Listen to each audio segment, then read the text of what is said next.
get to it. All right, guys, welcome to the next project we're going to do in the shop here, and we're calling it the Hobby Box. All right, and I think, I don't even know, I think I just call it that because it could be used for whatever you want. It's just a cool little box that we're going to build. I'm going to give you 6 pieces that are going to come right off the CNC router. You'll have all the parts you need.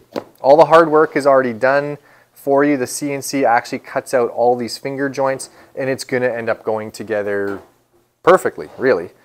So there's a huge creative element to this project as well. You guys are going to get to choose whatever you want to use it for. And that means that inside you could design some dividers or like a little leather pouch, or whatever you want to have in here. You could design what this thing is going to hold. You might have a collection or whatever it is that's going to go inside there. In fact, you can design a handle or a strap. I've got a pile of different leather and hardware and stuff that you guys can use. We're going to have a couple of butt hinges on the back here, and you can even choose how you want to cut the lid off. This one is sort of like a lunchbox style, but you could have it on end and cut it off this way like an ammo box. You're going to get to choose that. All right. So that's it. We're going to go watch the CNC router cut this thing out. Let's go to the shop.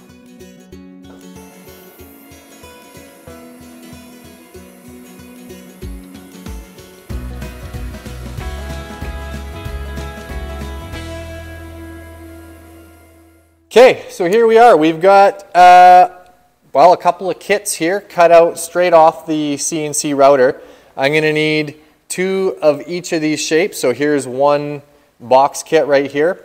The router cuts these things out and leaves these little tabs to keep the smaller components in place so that it can cut it out properly and they don't move anywhere. So we have to cut those tabs with our utility knife. So you can just grab that.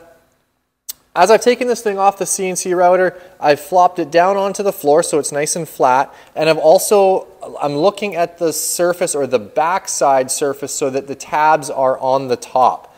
That's important because that's going to allow me to more easily cut these things out and also push the veneers of the plywood down rather than out the backside if we had it the other way, if that makes sense.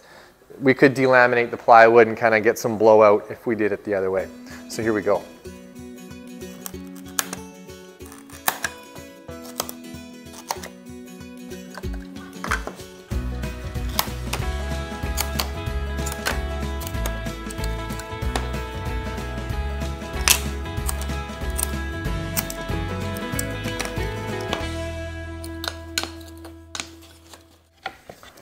All right.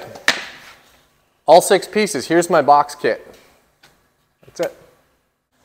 All right, so here we are now at our edge sander, or belt sander, however you want to call it. And what we're going to do is we're going to take off the little portions of the tabs that are still left on there from when it was cut out with the CNC. Now, when I designed this program, I only positioned the tabs so that they're along the long edges. So when we go on here, they're much easier to take off rather than doing the narrow end, right? The only ones we have to do are just the 2 long surfaces. And we're going to just bring this piece in ever so slightly just to touch off what's left of those little tabs. I don't want to change the dimension of these fingers at all. If I push too hard or leave it on too long, I'm going to alter the dimension of those fingers, and that's not good. So we're going to use very, very light pressure up against the sandpaper here. As we turn this thing on, I'm going to flip it around, do the same thing on the opposite edge, and then this one's done. Now, some things about this sander. The belt travels in this direction, which means it's going to want to pull the board out of your hand. So you have to hang on to it. We're going to keep our fingers a minimum of 2 inches back from the belt. I got lots of room here with these bigger pieces. I got my sleeves rolled up. I've got my safety glasses on, and I'm good to go. So here we go.